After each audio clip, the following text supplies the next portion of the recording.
We are delighted that you're joining us for another podcast of Wake Up Aligned, and it is the podcast for chiropractors where we get to talk about chiropractic lifestyle, and topics of interest.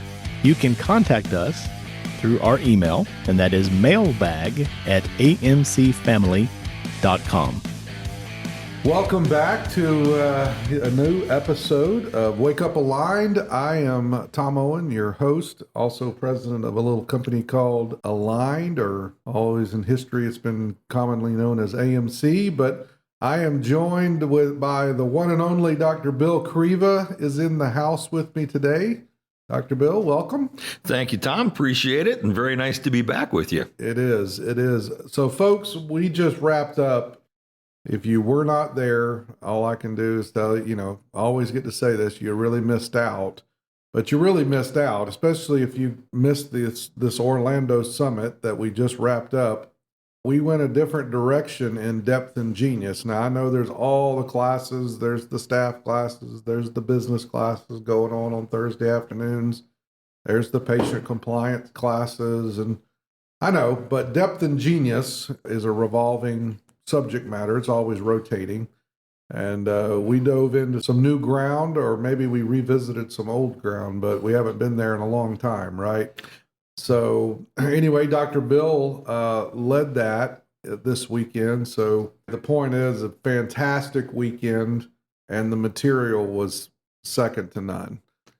Yeah, we had an absolute blast this weekend, and it was different, as you said. The first part of this year, we've been focusing on the AMC material, but taking a deep, deep dive into the AMC material, the reasons why we do the things that we do, the principles behind the AMC system that actually makes it work the way it works. And the feedback from those classes was fantastic. But in this Orlando meeting, we took a little different approach, and we went into what we call the core 2 material. It's the head and heart material. It goes back to what Dr. Owen had when he had the essence of it all, when he wrote this material. And it was an absolute blast to take a deeper dive into that. We haven't taught this material for a while now. And my understanding is, by the way, for those who are looking at their schedule, in November, we're going to take a deeper dive into this material as well. So there's going to be some fantastic things coming up in the November summit as well. But it was a real blast to be a part of this this weekend. You mentioned earlier this year in the Depth and Genius classes, and I know, folks, we just dove into this episode, right? I still wanted to get a couple of shout outs. My shout out, by the way, while I got the microphone, is just say the Aligned team. I mean, the blue coats, folks, are just, I always look down the line, and when I see that lineup of blue coat, the talent that is in the AMC Aligned family is just unparalleled in the depth and the talent and the heart. Because I always look at this team and go, why are you here? I'm like, I couldn't pay you enough to be here, right? From all across the country, and everyone is just all in, committed to serving and taking chiropractic and chiropractors to the next level. So my shout out is the Blue Coat team this week on this episode. But also, we also got to welcome, we had, I believe, about a dozen guests from all over the country that were there. And we also got to welcome 8 of our most recent new members that got to come to their very first summit. So it was power packed from start to finish. But you mentioned the first part of the year in Depth and Genius. We had, we dove into the processes. You said we dove into AMC materials. Well, core 2, what we did in Orlando, is just as much AMC materials as well. What you were trying to say is that we spent the first half of the year really diving into process or procedures. And folks, if you want to write something down, just want a general rule that you can always identify, where's my issues, where's my problems or challenges within my business. This works for chiropractic business. This actually works in just business in general. But you can drill it down. It's very simplified. So they're simple, but they're profound. But it's in attitude, action, concepts, and procedures. So the first half of the year, we spent a lot of time really changing and drilling down on procedures, but we also changed concepts in those procedures. Now, what we did, the Orlando Core 2, which I'm going to let you describe that for yourself, that's almost all conceptual. And if you asked me, if I stepped back and said, okay, Tom, you get to choose one. Okay, you get attitude, action, concepts, procedure. I can't do anything about the attitude. Now, attitude is the most important thing that you bring to the table, but you have to bring your own attitude to your life, Bill. I have to bring my attitude, and every aligned member has to bring their attitude, and that rules all. Okay, but if I had to pick one of the four, and I said, okay, I only get one, which one do I want? I'm going to spend the most time on concepts, because if you can't understand it, it's never going to be your truth. So the more you expand on your concepts, the more likely you are to develop the potential within you, which potential is simply truth in waiting. So I know you want to dive in. In fact, I'm sure you have a shout out of your own, but let's talk about some of the material, and particularly, I know there's one topic out of that material that you really want to focus on today's show. Yeah, very definitely. First of all, shout out. This is one that I've been waiting for a long time to be able to share. Dr. Mike Frezza has been a member of the AMC family for years. He's a long-term member. And I remember that he and his wife, Sue, set a goal 10 years ago to purchase a house down on the shore, like the Jersey Shore area. They practice in Philadelphia. And for 10 years, they've had that as a goal. COVID came along and kind of pushed it off to the side for a little while, but they never, ever lost their focus on that goal. And I'm happy to report that through a lot of hard work and a lot of working on this AMC system, they've been able to buy their shore home. They closed on it the week of the 4th of July, and they now have the home of their dreams that they've been looking at for 10 years. So very, very happy for them, very excited. And it's a testament to what the system can do. And coming back to what you were just talking about, yeah, the first half of this year was basically the framework. I would call it the framework, the mechanics of the AMC system, but the energy, the driver through that framework is what we were talking about in Core 2 this weekend. It's the head and heart stuff. It's the spirit stuff. It's the innate of the doctor that animates the framework and brings it to life and gives that doctor the ability to be successful completely with the AMC system. But it also takes work to develop the concepts, to develop that inner fire is not something that just happens by accident. It's something that you have to spend time and effort on and work on. And that's what we got into in this particular meeting, was that work. What do you have to do internally? Yeah, it takes a lot more work to develop your concepts than it does a procedure. Mm-hmm. You know, anybody can teach a parrot to talk, right? And I'm not when I talk about procedures and processes, I'm not talking about scripts. People that are listening to this show, you'd go, oh, you're talking about training people to do scripts. No, not talking about that. But still, if it was scripts, procedures, processes, whatever, anybody can do that. The real work is working on your concepts, your attitude, the development within, your thinking. That takes some hard work, and not a lot of people are willing to make those challenges. I saw somebody at the Orlando Summit, and that's Dr. Nicole Mathy. Mm-hmm. Yeah. She's celebrating 10 years this month. 10 years ago this month, she had her true line in the sand moment. So people that have been mentored by me over the years, will come to a point where I said, look, until you and listeners, don't tune into our podcast to be entertained and just some positive stuff. Nothing's going to change until you choose to change it. And you have to come to what's called line in the sand moments. Come hell or high water, I'm not going back and being who I was or who that was. Right? That is hard to change concepts like that. And she's celebrating 10 years since she made that decision. And that is not the same person anymore, right? That is true. That is true. I knew her then.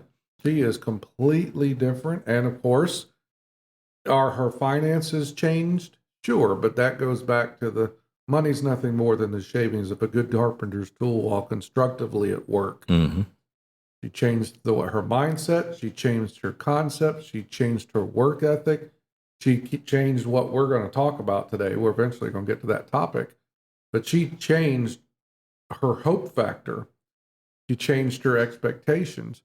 And then she did the hard work of never going back.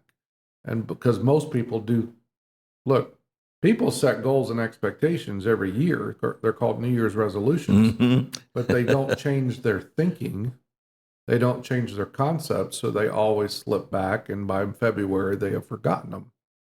And as an instructor of this material that we just went through at the summit, I can tell you, for me personally, it was that material that transformed me as a person and transformed my practice.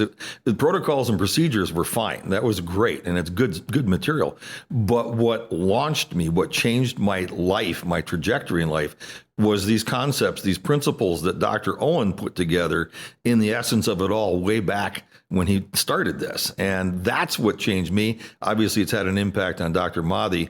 And the great part is we can teach how to change the way you think, how to change what's going on inside of you, how to change your ability to use your innate intelligence. We can teach that if you're willing to put in the work to do it. And it can completely change the trajectory of where you're going with your life and your practice. So that's the fun part about being able to teach this. And you get to coach them. I mean, mentor people too, Mm-hmm. right? So, what's a topic? Let's tackle one, right? We can't teach the whole summit that we just wrapped up. We can't teach that the whole weekend on one 30-minute podcast show. But what's one topic that you think that everybody that's listening today is probably dealing with it or has dealt with it, and you probably addressed it in Orlando as well in the Depth and Genius classes? Are you talking about a piece of the material that we actually taught as part of Core 2? I'm just saying, let's take something that was out of Core 2 and deal with an issue that the average person's dealing with on a daily basis or on a regular basis. They tend to slip into. Okay.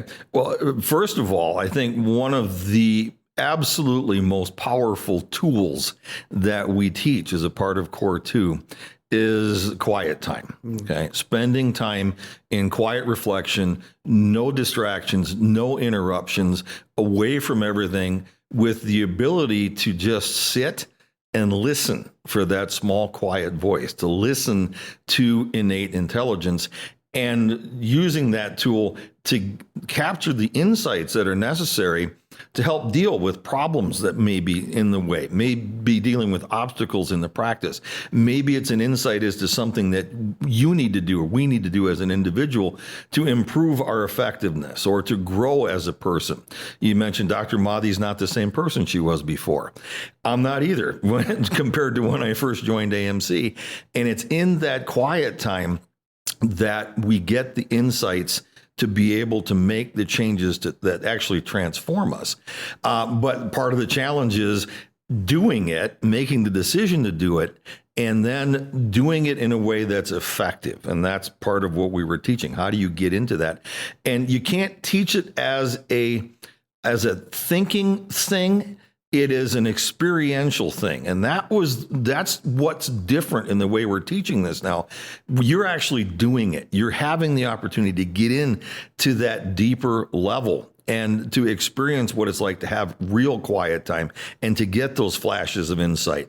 Once that experience is done, then the motivation to go forward and keep doing it is stronger. And that's where we start to see a lot of transformation in people. So my experience has been that quiet time is really powerful as a tool for change for our docs. But it's a developmental tool. I mean, that's not, it's funny that of all the factors that encompass the system, right? All the developmental factors that produce the results time in, time out, right?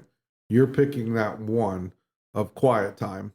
I find it fascinating that of everything that we teach, what's the one thing that's the most difficult to get them, someone to do?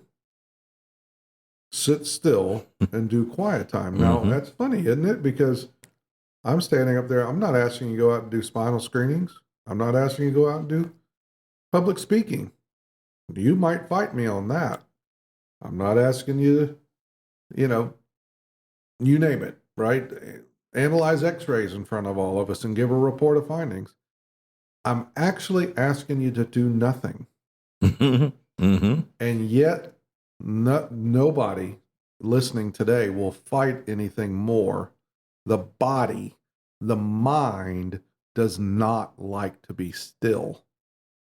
Absolutely. And I know you just did a commentary on taking a media fast here a couple weeks ago. And that right there, just think about how much noise we're exposed to day in and day out from all these different sources that interrupt our ability to sit quietly and just listen. You got to get all that garbage out of the way before you can actually hear. And the media fast is a piece of that. And the inner game is the toughest one to win. That's the toughest battle. Your skin will actually crawl. It's like that's how addicted we are to various points of media. And I'm not just talking about these little computers in our hands, but texting, emailing, social media. But it can be, music, radio. What are we listening to? What are we feeding it? But yeah, a media fast. But just learning to do quiet time is difficult. You're developing your concept, you're developing your innate, you're developing your mind. All right. I'm not talking about educational, like reading a book. You're developing the innate. You're developing the subconscious. There's the conscious and there's the subconscious brain. You're developing the subconscious with really learning how to do quiet time. And I'm telling you, it's like building a muscle. And it's a challenge. It's a commitment. But once you do it, right? The more you do it, the easier it gets. And it becomes a habit. It becomes a part of who you are. And quite frankly, my experience and my opinion is it's probably the most powerful tool for transformation that we have within the AMC system. There's a lot of other great things. Mirror time is fantastic as well, and affirmations. But I find this one really animates every single day how that day goes and what transpires during the course of the day. I know you just mentioned affirmations, and that's not, I know you had a topic you wanted to talk about today, and I'm not even so sure that we're on it, but you just mentioned, we're talking about the strength, the power of quiet time, but you said the word affirmations. Sometimes you have to get the negative self-talk out before the mind will be quiet. So I think affirmations and quiet time kind of go hand in hand, because if you haven't learned to capture your negative self-talk, documented them, right? That's how I write affirmations is, I'm just going to catch it. Every time I say I can't do this, or I can't do that, or I don't measure up, or whatever it may be, I just write an affirmation that's 180 degrees opposite of it, and then I affirm that to myself. Now I take that affirmation that I've been feeding for 30, 60, 90 days, and you're talking to a guy that's been doing quiet time for 40 years, right? I don't need an hour.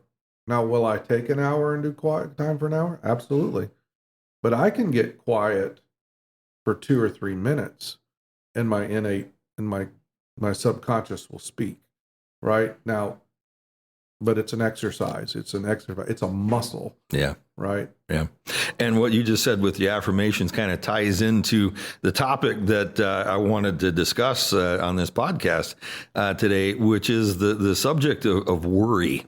And the reason that this is something I wanted to talk about is it's something I've been running into in my mentoring with docs here in AMC, in that we have an awful lot of docs that are spending a tremendous amount of time and energy worrying about things that really don't need to be worried about at all, but it's something that we do as human beings. It's things like fear of HIPAA violations and panicking about whether HIPAA is going to come in and fine them for something. It's worry about, are we going to have new patients next month? Okay. It's worrying about, am I going to be able to find a new staff member that's going to fit the team? It's worrying about, am I good enough to be in this role? All of these different things. It's all negativity. It's negative self-talk, focusing on the negativity. Affirmations is a way to deal with that. But unfortunately, it takes time and energy away from the purpose, which is to help bring healing to people, be successful in practice, be successful with our families and our faith life, that kind of thing. Worry is basically a thief that gets in the way. And unfortunately, I'm seeing more and more of it here recently as a mentor. And the great news is there's some things that can be done to help manage it. Mm-hmm. You know, worry, we're not talking about fear. Right. Different animal. It's a total different animal, right? I think about worry. I don't want to, because I can get caught up, and I'm the quiet time, I'm the affirmations and all that. Can I get to a point to where I can worry about something? Absolutely, because I'm human. You can too, but what we don't do, you and I tend to be able to revert back, and whether it takes us an hour, a minute, a day, a week, but very rarely a week, are either one of us going to fall victim to staying on the worry train for that long, because we're going to eventually ask ourselves a few questions, or we're going to revert back and get our feet on solid ground. So worry is more fleeting with you and I, but I would say it is a disease. Mm-hmm. in the human mind. Mm-hmm. It's fascinating how, do you know how much effort it takes to worry? It takes so much more effort to worry than just to have hope. Mm-hmm. Right? Mm-hmm. It's exhausting to worry. It's not exhausting to have hope. Right. And I know docs that are constantly in that worry state, and it is exhausting. It takes their energy away from their practice, their energy away from accomplishing the goals that they have, that they want to accomplish. And the thing with the worry is it's actually a choice. If you think about fear, we have legitimate things that we should fear. If a bear jumps out of the woods as you're walking down a trail, you should be afraid, okay, because that's a danger. But worry is something that we choose to dwell on, and we won't let it go. And we just continue to ruminate and ruminate and ruminate over it. And the great part about worry is we can choose not to. We can stop that if we make the decision to stop it. That's the difference. Worry is not the same as fear. Well, let's talk about that, because again, it's a short show that we get. It's not like we get to teach this for a whole weekend like we can. But so, what are some exercises that stop worry? Great question. One of the things that I think I may have learned this in AMC. I'm not sure where I saw it first, but it's something called Worry Wednesdays. And I absolutely love this. I've done it personally. I've done it with docs that I've worked with down through the years. And the way this works is if you find yourself worrying a lot and constantly having that just drain the energy out of you, give yourself permission to worry. for about a half an hour. Wednesdays is the day. You can pick whatever day you want, but Worry Wednesdays. So from 2 o'clock to 2:30 on Wednesday afternoon, you have permission to worry about all the stuff you want to worry about. And while you're worrying about it, write it down. Write down everything that you're worried about. Put it on a piece of paper, roll that up, fold it up, put it in an envelope, and then put it in your desk or someplace where you're not going to look at it again for a week. Also, when you're done worrying, stop worrying. Okay, you got your worrying done. You can go on with life. You don't have to worry about it. The next week, same time, 2 o'clock, pull that envelope out and take a look at what you wrote down. What you will find is that 99% of the stuff that you're worried about never happens. Most of the stuff that you write down will have already resolved or gone into the past, had zero impact on you at all.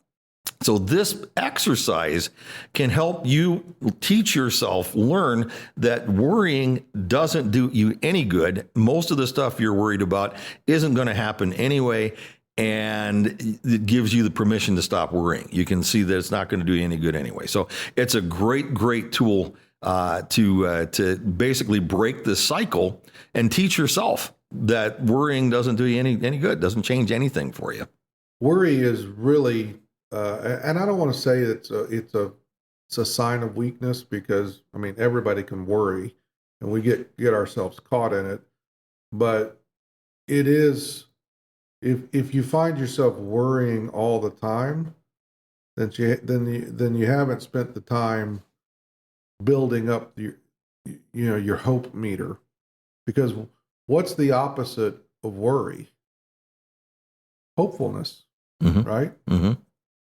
I can just as easily be hopeful and anticipation than I can to worry. Worry is a disease, because worry, will dominate your mindset. You won't be able to. I mean, if worry takes over, don't worry about it, because your practice. You mentioned that everybody's got goals and expectations, and they're trying to do that. Have you ever mentored? I know I haven't. Somebody that's overtaken with worry. Have you ever seen them have, exceptional growth, hit goals, big changes within the practice or the business?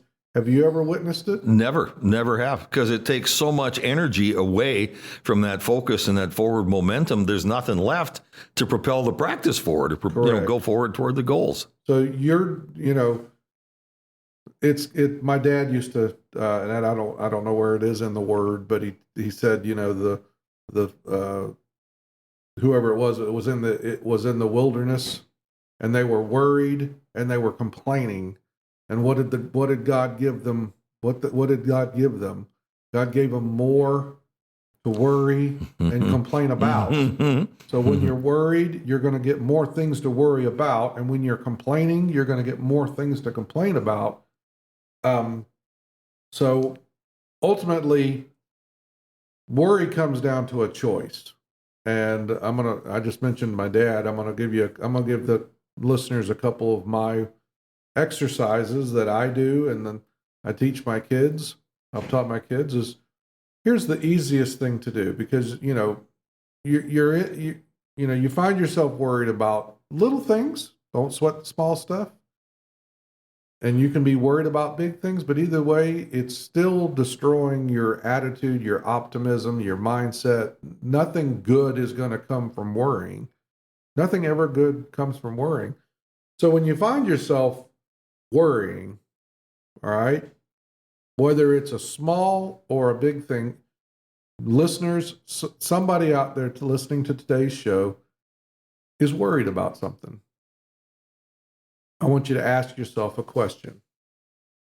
I want you to ask yourself, will this, what I'm choosing to worry about, will this affect my life 5 years from now? Just ask it. I don't care if it's big, small, or indifferent. Will it affect my life 5 years from now? If it won't, in most cases it won't, then stop worrying about it. Don't give it one more ounce of thought. Once you ask that question, will it affect my life 5 years from now? The answer is no. Then stop thinking about it. Stop worrying about it. Let it go. C'est la vie, right? If your answer is yes, yeah, if that happened, it would, then stop worrying about tomorrow and start dealing with it today. And that's the fastest route to me to removing that, whatever that is that I'm choosing to manifest the worry bug, is just ask yourself, well, will it affect my life 5 years from now? No. Then stop worrying about it. Don't give it any more oxygen. If it will, then let's start dealing with it and put a game plan together to put in actions to start addressing it. Mm-hmm. And I think you hit something there too. Another little piece that I learned a long time ago is, all right, if it is something that needs to be dealt with, what's the worst possible thing that can happen? Face it. Okay. What's the worst possible thing that can happen? If that does take place, what would you do? How do you deal with that? Once you've looked at it, you've looked it right in the eye, you've destroyed its power over you, and now you have a plan to know what you would do if it does take place, and you don't have to worry about it anymore. Okay, you can set it aside. You know what you'll do if it happens, and you are free to move on. A little story that I would like to maybe share with our listeners. Everybody knows about obviously COVID hitting back in 2020, and back at that time they were saying that if you were a 60-year-old male and you caught COVID, you were pretty much given a death sentence. You weren't going to make it. You were going to die. They were saying it? Yeah, this is what the media was saying. That was the they. You got it, the big they. Mm-hmm. And so I'm, watching this and listening to this, and it's starting to get into me, okay?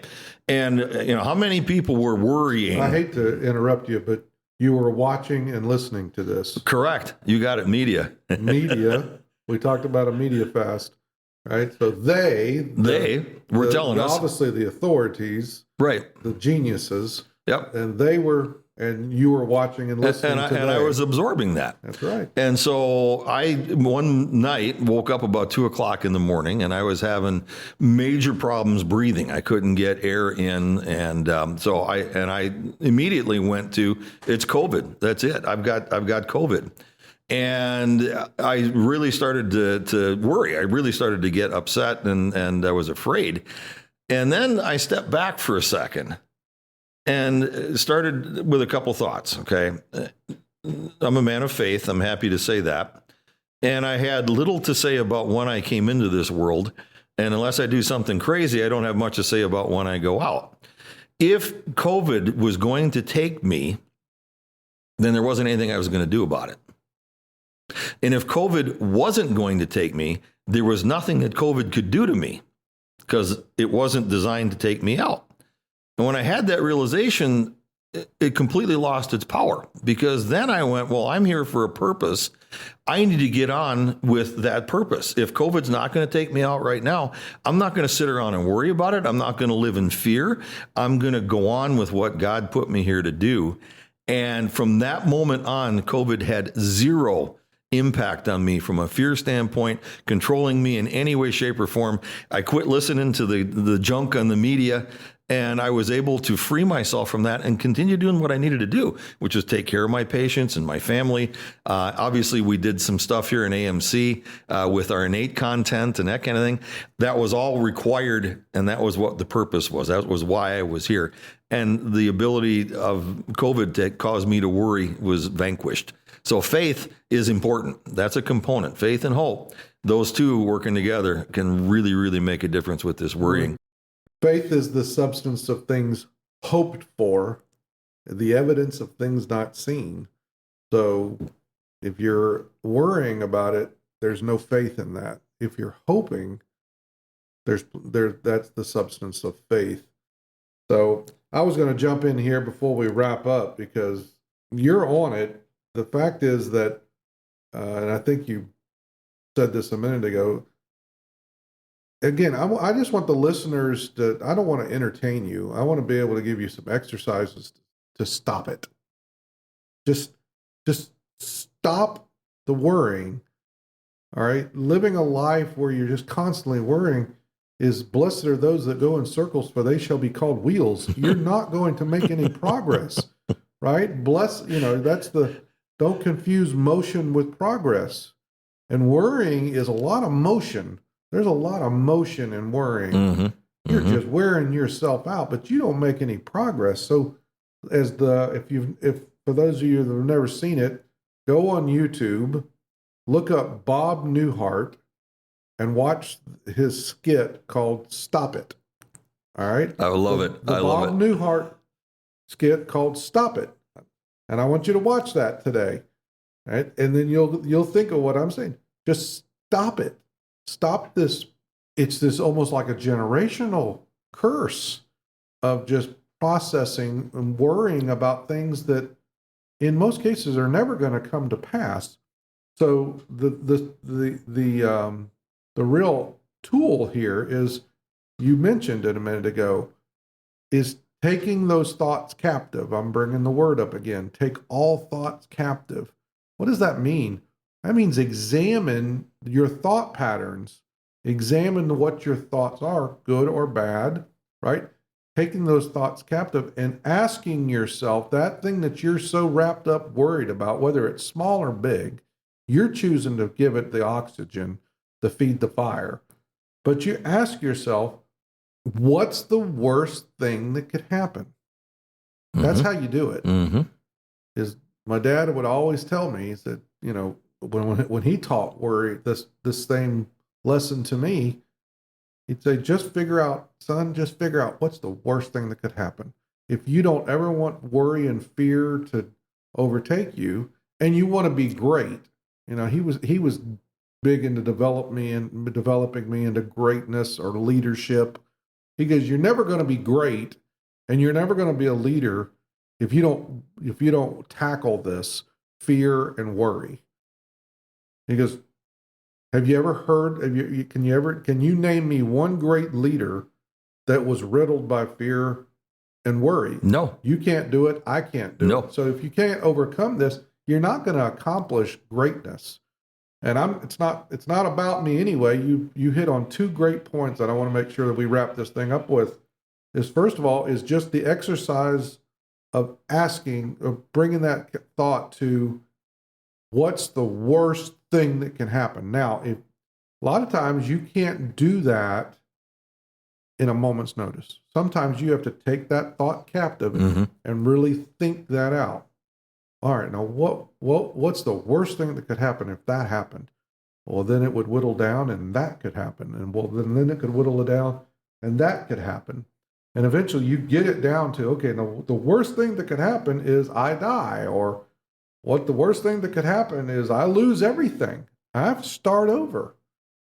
And you know what? There's just this piece about this process that I will get it down. And sometimes it takes me days to process that thought, but I'll analyze it and I'll finally get to the point, okay, now the worst thing that can happen is, okay, I lose my investment, or I lose this, or I lose this friendship, or I lose it. Now and then you ask the question, and could you live with that? And if your answer is, yeah, I can live with it, that worry has just lost its control over you. So I want to go back. My few points is, will it affect your life 5 years from now? That's a great one. 2 is, what's the absolute worst thing that could happen? And if it's a big topic, it might take you a few days or maybe a couple of weeks to really process what's the worst thing. And then once you get to the point to where you say, all right, if that happens, I'm going to try to avoid that. I'm going to work on it. But if it happens, I could live with it. You will not worry about it anymore. Doesn't mean that you don't have to work on it, and you might have to address it. It might create an urgency. Urgency is not worry. Urgency is, okay, it will affect my life 5 years from now. Well, if it will, then let's start working on it. Let's start addressing it. Last thing before I throw it back to you, and we'll wrap this show up on it, is another way I think, and I'm pretty sure I just, the way I described that is, I bring up my kids a lot, but like teaching my kids boating, right? Now, my 15-year-old daughter, she can dock and drive some of the pretty large boats, all right? So right now, one of the boats we have is a 26-foot boat, 26-foot center console. And there's my little 5-foot nothing 15-year-old daughter, and she can man that, all that horsepower, right? That would be intimidating. You got the wind, you got the tides, you got a big boat, you got all that horsepower. And I tell her, honey, think about where you're going. Where are we trying to get to? I said, and the slower you go, the less trouble you can get into. And always remember that. Know where we're going, and then control what I can control. Is my gear shifter, I can control. What's my gear shifter that we've talked about today? Our gear shifters are thought patterns, our affirmations, our quiet time. I'm thinking about where am I going, and then the slower I go, the steady, and I don't mean slow like be lazy. I'm talking about slow and steady, and you can handle any size ship that you're trying to dock, or you're trying to take across the world. Okay. And I, to kind of close this up, just want to come back to the Worry Wednesdays. If you're worrying a lot, you find yourself worrying a ton, and you want to break that cycle, go ahead and give yourself permission to worry on Wednesday for half an hour and write it down. And do this exercise every single week. And what you're going to find is that most of the stuff that you worry about never happens, never will happen. And you've been wasting a lot of time and energy on that. That's a way to break the cycle. And then coming back to the affirmations, which launched us into this topic in the first place, I've got one, and that is, I don't worry. That's an affirmation. I don't worry. And it's funny because now when people come up to me and say, aren't you worried about that? My response instantly is, I don't worry. And I don't. It's not that I'm making it up. I don't worry. There's way too many other things that I need to be spending my time and energy on besides worrying. And so put that in your affirmations. Use them. It's part of our Core 2 material that we taught at the Orlando Summit. So, and last but not least, just remember, if you're worrying, most worry is self-based, and you're in the service industry. So where should your mind be at all times when you're inside the four walls of your office? That's why we always had a little red wagon that was by our back door where all the doctors and the staff came in. You were allowed to put your problems. You want to pull your little red wagon of problems, you weren't pulling them into that place of ministry, because that's what that practice is. So when you you come in the back door, you pull in your little red wagon of problems, well, you're leaving them at the door. So we symbolically had a little red wagon at the back door, and that was symbolic to say, hey, you're stepping into a place of service, and we're not here to serve you. We're not here to serve ourselves. We're here to serve others. And the best way to get your attention off of your problems is put your attention onto the problems of others. And the more you attune to their problems, the less your problems will seem to exist. Fastest way. And again, we're out of time on this show, folks, but I've got so many different examples over the years of that right there, of like big things to worry about, big things, heartbreak, things that have happened. Like my dad lost a son before I came along. My brother was 13 when he died, and how he survived that, and he always said, he goes, I don't know how your mom did. Your mom had that house. He goes, I poured myself into my patience. And as long as he was able to overcome all that. So folks, now this is a deep subject. right? It's probably one that we could revisit on future shows. But let me give you a hint, if I can whisper here. We will be talking about this in a much deeper manner at the November summit. All right, so now we just finished up the July Orlando. We've still got the September summit. We only got 2 more summits for the rest of the year. You only get 6 of these a year. How anybody doesn't make these a priority to get to, because they're transformational, and people's lives change at those events. It's not a rah-rah seminar. We get into some deep stuff. So September's coming, but make sure you make it to November, because I'm sure we'll do a very deep dive on this. Absolutely. That's what's going to be coming up, and don't miss it. Make your reservations, get your flights booked now, because you're going to want to see this. Commitment spelled backwards is sacrifice. So what are you going to sacrifice to overcome these issues and these things that are holding you back from being the doctor and the practitioner and the impact in the community, your communities that you should? And it happens at Summit. So we look forward to seeing you there. And folks, I appreciate you listening. Dr. Bill, always love having our shows together. We have a good time, but I appreciate you joining us today. It's always a pleasure, and it's always a blast, and we always get into some really good stuff. So Thanks for having me. Absolutely. Folks, until next time, love and appreciate you. God bless. Be blessed. Follow our show. You can share it with friends, of course, and we'd love for you to contact us at mailbag@amcfamily.com.